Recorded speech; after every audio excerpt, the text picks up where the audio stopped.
Merhaba sevgili astroloji severler, kanalıma hoş geldiniz. Bugün sizlerle yine ilişkiler astrolojisi ile ilgili bir video paylaşmak istiyorum. Konumuz yine sizin benden çok talep ettiğiniz Acun Ilıcalı ve Şeyma Subaşı ile alakalı. Bu çiftimizin haritalarına bakacağız. Yalnız ikisinin de doğum tarihlerini buldum.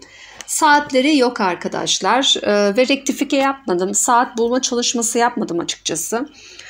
Şimdi Güneş'i birinci ev alarak doğum saati bilmiyorsak kişiler hakkında bir analiz yapabiliyoruz. Yine buradan da çok doğru analize ulaşabiliyoruz. Her ikisinin de Güneş'ini birinci eve alarak yorumlamak istiyorum. Önce harita tek tek bakalım. Şimdi Acun Ilıcalı'nın natal haritasına, doğum haritasına baktığımda zaten Acun Ilıcalı'nın Güneş ikizler ve Merkür ikizler olduğunu görüyorsunuz. Merkür retro, iletişimci, konuşmayı ve iletişim kurmayı seven bir insan.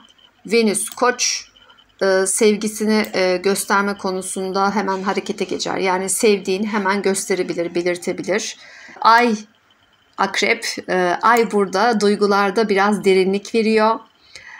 Karşı tarafı tabii tartabilir de bu arada duygusal olarak karşı tarafı tarttıktan sonra kendini açabilir kişi. Aynı zamanda Mars'ta yayda ve Güneş'ten karşıt açıda. Aslında zaman zaman gerilimli bir karakter olabiliyor, sinirlenebiliyor, işte ne bileyim gergin tarafı var ve özellikle yabancı ve yurt dışı ile alakalı konular, belki de iş hayatıyla alakalı konularda, bilemiyorum, belki de yabancı dille alakalı konularda bazı gerginlikleri var. Tabii bu bir natal harita, ilerletilmiş de zaten o aşamaları geçmiştir kişi. Şimdi karşı tarafın haritasına bakalım. Bu arada kadınlarla ilişkisine baktığım zaman kadınlarla ilgili sorumluluk almakta çok zorlanıyor. Bakın burada Ay, Satürn karşıt açısı var. Kadın konusunda şanslı okey ama onların konusunda, yani kadınlarla ilişki, ki bu annesi de olabilir, kız çocukları da olabilir, sorumluluk almakta zorlandığını görüyoruz. Aynı şekilde sevgi alışverişinde de aynı durumu yaşıyor. Şimdi Şeyma'nın haritasına bakıyorum arkadaşlar. Onun haritasına baktığım zaman bir yengeç kadını var burada. Merkür yengeç, duygusal iletişimi var. Erkeklerle ilişkisine baktığım zaman erkeklerle yara alabileceği tarzda bazı ilişkileri olabiliyor. Yani yara alma potansiyeli açık erkeklerle, özellikle kendisinden yaşça büyüklerle ilişkisinde yara alabilir. Otoriteyle sorunları var. Örneğin Şeyma Subaşı'nın. Kurallarla, otoriteyle de sorunları olabilir. Aniden istediği konusunda harekete geçiyor olabilir. Mars Uranüs 120 desteklemiş orada. Yani kafasına koyduğunu yapabilecek potansiyele sahip. Burada Güneş Neptün karşıt açısı yine erkeklerle ilgili hayal kırıklığı yaşayabilir. Duygusal olarak baktığımızda yine Şeyma Subaşı da Ay Akrep. O da duygularında derin olan ve emin olmak isteyen bir insan ve ay düğümlerinden de karesi var ayının. Duygusal sınavları olmuş büyük ihtimalle diye düşünüyorum.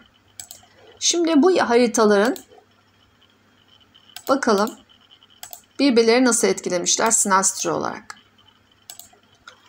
Şimdi arkadaşlar ilk gözüme çarpan bakın şu. Bu çok güzel ve önemli bir açı. Zaten birlikte olmaların sebeplerinden, önemli sebeplerinden biri bence bu. Sinastrilerde Mars ve Venüs kavuşumu müthiş çalışıyor.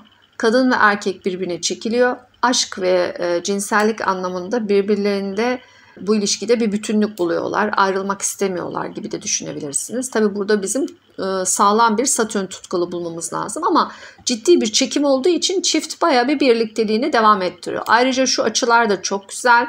Burada Güneş-Venüs kavuşumu ve Venüs-Merkür kavuşumu var. Arada güzel bir iletişimin olduğunu ve güzel bir sevginin olduğunu da gösteriyor. Ve tüm bunlar Ay'dan, Kuzey Ay düğümünden destek almış.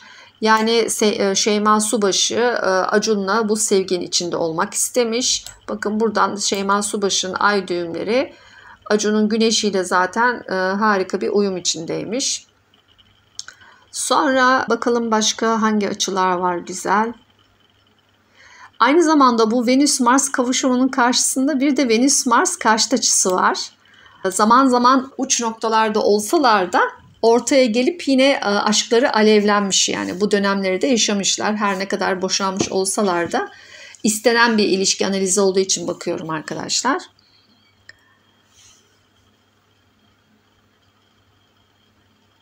Satürn'e bakalım. Bakın Satürn bir açı vermiş mi diye bakıyorum. Evet. Şimdi burada örneğin şu zorlamış tabii. Bakın bu sevgide soğukluk vermiş. Şeyma Subaşı'nın Satürn'ü Acun'un Venüs'ü ile kare. Ve bu bir soğukluk veriyor arkadaşlar. Venüs-Satürn karelerini sevmiyoruz. Karşıt açılarını sevmiyoruz. Zamanla sevgide soğukluk olmuş. Şironlara bakalım. Şiron Uranüs kare. Şiron çarpması. Aniden ayrılmışlar. Yani bir şeyler varmış, kuvvetli bir şeyler yaşanmış, birden de bitirilmiş. Bakın Ay Satürn karşıt açısı da var. Bu arada iki taraf da birbirini soğutmuş. Yani enteresan. Acun da Şeyma'nın duygularını soğutmuş. İki tarafta da yaşanan çok güzel duygular var ama bir duygusal dünyalarını da soğutmuşlar. Yani biri Ay'ı, biri Venüs'ü. İkisi de ilişkilerde çok önemli biliyorsunuz. Ve burada tabii soğukluk oluşmuş. Zaten Şiron çarpması zorluyor. Ki belli bir ilişkide soğukluk olduktan sonra ayrılığı tetikleyebilir. Bunun dışında şimdi bakalım. Şimdi evleri fazla koymuyorum arkadaşlar, farkındaysanız analize. Çünkü saatler belli değil. Ona göre yorumluyorum. Aylar Akrep'te kavuşmuş. Birbirlerini duygusal olarak çok iyi anlıyorlar aslında. Ay, Akrep, ikizler Güneş birbirini görmez ama Yengeç Güneş Ay Akrep görür. Bakın burada da güzel bir 120'lik yakalanmış. Yani karı koca açıları da oluşmuş. Zaten Venüs Marslar çok güzeldi, onu söyledim. Bakın Satürn, Plüto ve Jüpiter'den güzel açı var. Satürn tutkalı bakıyorum. Satürn ve Uranüs arasında yine güzel açı var. Ama onun dışında Satürn çarpması var. Büyük ihtimalle Satürn Venüs karesiyle Satürn Ay karşıtlığı, Satürn çarpmaları boşanmalarına çok büyük etken olmuş. Dediğim gibi yaşanmış çok güzel duygular var, çok belli. Ama sevginin içi boşaltılmış arkadaşlar. Satürn'ün ilişkilerde, aşk konusunda özellikle güzel açıları her ne kadar tutkal verse de zor açıları maalesef ilişkiyi bitirme noktasına getirebiliyor, soğutabiliyor. Yani isteseler aslında ilişkin içi boşaltılmış bir şekilde yürütebilirlerdi ama tabii ki şimdi Şeyma Subaşı çok genç bir kadın. Bu ilişkide olmak istememiştir, yani bu şekilde yorumluyorum. Bir de arkadaşlar boşanma gününe göre ikisinin haritası o günün kalitesinden nasıl etkilenmiş, o şekilde size göstermek istiyorum. Bakın buradan trivial açacağım. Yani üçlü harita. İçeride Acun, ortada Şeyma'nın haritası ve en dışarıda o günün transiti. 26 Kasım 2018'de boşanmışlar. 1 yıl 1 ay sürmüş evlilikleri. Şimdi bu şekil baktığımda o gün nelerden etkilendiler? Bakın şimdi ben Acun'un evlilik evine bakıyorum. 7. eve bakıyorum. Burada bir Satürn transiti görüyorum. Zaten evliliği sınavdan geçerek zor bir dönemden geçiyor. Zaten kendisi Satürn transitinde evlenmiş, tamam mı? Satürn transitinden evlenerek bir ilişkinin sorumluluğunu almış. Tabii ki zor bir süreç. Lay lay lay bir dönem değil. Hani bunun bilincinde olmak gerekiyor. Zaten çıkacakmış aslında, yani son derecelerde diyebilirim. Sonra bakıyorum ayrıca tabii bir tetikleyici olmuyor transitler ya da diğer ilerletilmiş haritalarda. Haritanın hepsini inceleyip iyice yorumlamanız gerekiyor. Sonra bakıyorum 8. ev yine boşanma ile ilgili gündem verir. Bakın burada da Satürn'ün üzerinden geçmiş bir gat var. Yine ortak gelirlerle alakalı ve evlilikle alakalı kişiyi zorlamış. Bakın burada da mahkeme sonucu, davalar sonucuyla alakalı bir Mars var. Zaten demek ki Mars buralardan geçerken davalar açılmış ve zaten Mars çıkıştayken de mahkeme sonuçlanmış. İşte 26'sında sonucu vermişler. Davanın sonucu bu. O günkü tarih. Sonra bakıyorum Şeyma nasıl etkilenmiş. Şeyma'nın ilişkiler evinde de Gat var. Şeyma'nın Satürn üzerinde. Pardon, bu Gat Satürn Şeyma'ya ait ve Şeyma'nın 7. evinde. Acun'un 8. evde sadece Gat geçişi var arkadaşlar. Az önce söylediğimin tersi oldu bu. Sonra bakalım başka Şeyma'nın 8. evde gündem ne? Onun da 8. evde Mars var. Yine öyle bir gündem vermiştir. Davanın sonucu ile ilgili 9. evinde de Şeyma'nın bakın Neptün var. Zaten önünü görememiş belirsizlikler ve yara aldığını görüyoruz burada. Yara almış. Belki de dava sonucu istediği gibi olmadı. Diğer transitlere bakalım.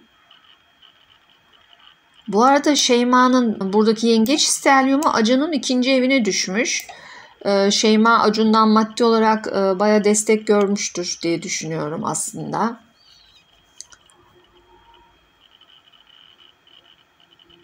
Bence ilişkinin bu bitişiyle alakalı Acun çok zorlanmış. Çünkü Satürn 7. ev transitini yaşadığı için 7'den Satürn geçerken evliliğinizi test eder arkadaşlar. İlişkilerinizi test eder. Sırf evlilik değil, her alanda ilişkiler ve orada bir zorlanma ve sorumluluk alma ve sınavdan geçersiniz. Bu arada boşanma anında Venüs çocuk evinde ve hani çocukla ilgili zaten bir zorlanmaları, bir gündemleri yok. Acun'un hani orada bir uyumları var. Burası da Şeyma'nın 4. evi. Sanırım ev bırakmıştı Şeyma'ya, öyle hatırlıyorum. Acun. Sonra evi almıştı galiba, öyle bir şeyler, ya da aldım almadım tam o sistemi bilemiyorum. O kadar takip edemedim arkadaşlar. Ama bir ev olayı vardı işte. 4. eve Şeyma'nın Venüs düşmüş. Venüs transiti. Güzel bir konum. Hani boşanma gününü inceliyorum çiftin. Şeyma'nın çocuk evinde transitte Jüpiter var, Güneş var, Merkür var. Zaten çocuk konusunda anlaşmış olduklarını düşünüyorum. Şans noktası da var. Çocukla ilgili bir durum olmamış. Ama Şeyma'nın evinden geçen Gat sadece Acun'la ilgili değil, hayatındaki herkesinle ilgili ilişkilerinde çok karmik sınavlar yaşadığını, karmik senaryoların devrede olduğunu gösteriyor ve ortak gelirler değil, daha çok kişinin kendi kazancına yönelmesi gerektiğini de gösteriyor. Yani aslında Şeyma'nın para kazanmaya geçmesi gerekiyor. Buradan geçen ay düğümleri bize bunu ifade etmiş. Enteresandır ki boşanma günü de bakın Ay Şiron kavuşumu var Şeyma'nın haritasında. Yani Ay Şiron kavuşumu ve parayla ilgili. Bakın buradan da sonuçla ilgili. Demek ki boşanma anında aslında maddi olarak istediğini alamamış. Yine burada da aynı şeyi gösteriyor.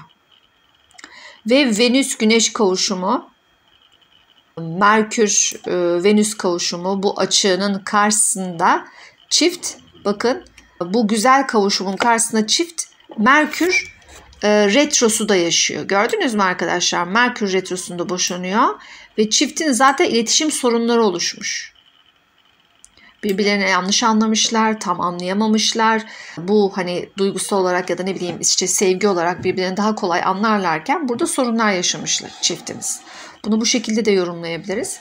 Zaten Acun'un 7. evdeki Mars kadınlarla ilişkisinde ne kadar zorlanacağını da bize gösteriyor arkadaşlar. Ve bakın buradaki stelyuma Mars karesi de var. Yani gergin açısı da var. Acun aslında kaçıncı evliliği bilemiyorum. Yani dediğim gibi çok detaylı hakim değilim çiftimize. Ama pek çok kere evlendi galiba. Ya da 2 kere mi? Yani 2. eşi galiba Şeyma. Acun'un arkadaşlar ilişkilerinde ve evliliğinde başarılı olması zor. Zaten karşısına kimler geliyor bakın. Sadece şuradan Acun'un haritasına bakarsak Güneş'in karşısında Mars var. Zaten karşısına gelenlerde gergin bir enerji var. Yani kendi karşısındakinden gerginlik almasa da kendi yaydığı enerji gergin olabilir ya da kendi gerilebilir. İster istemez böyle agresif insanlarla ya da kadınlarla hayatına girdiği için huzuru bulamıyor kişi ilişkilerinde. Bakın ve iletişim sorunları da yaşıyor yanında diyebiliriz. Yani burada Acun'un aynı zamanda Ay Satürn karşıtlığı ve Venüs karşıtlığı da zaten kadınlarla ilişkisinde evlilik, huzurlu, mutlu yuva vesaire konularında çok sorun yaşayacağını da zaten gösteriyor. Ama başta da baktığım gibi aslında çiftimizin çok güzel açıları vardı aşk adına. Maalesef Satürn'ün ve Şiron'un o malefiklerin zor açıları sıkıntı yaratmış yani. Uzun sürememiş evlilikleri. Şeyma'nın da zaten hayatındaki erkekler arkadaşlar enteresandır. Bakın onun da erkeklerle huzurlu ilişkisi yok. Yani bu bireysel haritalardaki bu vurgular o kadar önemli ki. Bakın burada da yine kare var. Yani ikisi de aslında karşı cinsle ilişkilerinde huzuru bulamıyor, yakalayamıyorlar. Belki bu Satürn transitini ve bu Merkür retrosunu doğru kullansalardı, belki onların haritalarındaki o hani ilişkinin içi boşaltılmış olsa bile devam eder dedim ya, belki ona devam ederlerdi. Hani çocuk da var. Ama tabii buradaki Satürn transiti ağır olduğu için o olmamış. Aynı zamanda buradaki Satürn transiti zaten tek tek Şeyma'nın bu stelyumunu taradı. Tarayacak hatta daha yeni başlamış. Önce Merkür'le karşı açı yapmış. Yani Şeyma karşısına kim geliyorsa zaten onlarla iletişim sorunları yaşıyor. Ve zorluk yaşıyor. Ve bakın arkasından Güneş'le karşıt, Şiron'la karşıt, Jüpiter'le karşıt. Yani yurt dışı konularında da zorluklar, sorunlar yaşayacak. Ki yaşadığını da düşünüyorum zaten. Ve Satürn transiti uzun sürüyor arkadaşlar. Kısa sürmüyor. 2,5 yıl sürüyor. Özellikle ilişkiler evinden ve aşk evinden geçtiği zaman ya da onların karşıt evlerinden geçtiği zaman ya da akslardan geçtiği zaman hayatımız her alanda sınav olduğu için, hayatımızda her alanda zorluk olduğu için emin olun ilişkimiz, aşkımız, evliliğimiz, işte gelir kaynaklarımız, hatta sağlığımız bile çok etkileniyor. O nedenle bu öngörüleri bilerek evliliği ya da ilişkiyi yürütmek çok kıymetli oluyor. Sonuçta ilişkiye verilen onca yıl emek var. Saçma sapan konulardan ilişkilerin bitmesi de çok üzücü olabilir. Bakın bu Satürn'ün direkt olarak Şeyma'nın yengeç stelyumunu taraması, Şeyma'ya zaten nefes aldırmayan bir ilişki olduğunu anlatıyor. Aynı zamanda Acun'un da 7. evden geçen bir Satürn ilişkilerdeki zorlanmasını anlatıyor.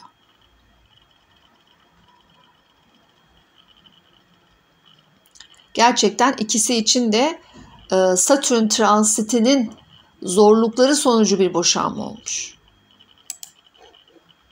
Neptün'e bakmak istiyorum. Neptün belirsizlikler verir. Neptün'ün verdiği belirsizlikler. Bakın Neptün aynı zamanda Mars'a kare, Acun ilişkileri konusunda belirsizlik yaşıyor, önünü göremiyor. Bu evliliği de olabilir, başka ilişkileri de olabilir o dönem. Aynı zamanda Acun kendisiyle alakalı hani iletişimsel anlamda da belirsizlikler yaşıyor. Aynı zamanda Acun kendisiyle alakalı ve iletişim konularında ve kariyer hayatıyla da alakalı belirsizlikler yaşamış. Şeyma aşk konusunda, ilişkiler ve para konusunda belirsizlikler yaşamış. Uranüs'e bakalım. Bakın 29 derece Uranüs her ikisinin 1 derece Akrep'teki ayıyla karşı karşıya. Duygusal olarak ani gündemler yaşamış çift. İkisi de aynı şekilde bu durumdan etkilenmiş. Bakın Şiron transiti Acun'un Kuzey Ay düğümünün üzerinde kariyerle ilgili yara aldığı zamanlar olmuş olabilir. Zorlandığı zamanlar olmuş olabilir. Ve aile yuvanın da tam karşısında oluyor. Aile konularında da yara aldığı, zorlandığı zamanlar olmuş olabilir. Çekmemi istediğiniz videolar varsa yorumlara yazabilirsiniz. Beni izlediğiniz için teşekkür ederim. Kanalıma abone olmayı ve beni takip etmeyi unutmayın. Sevgiler.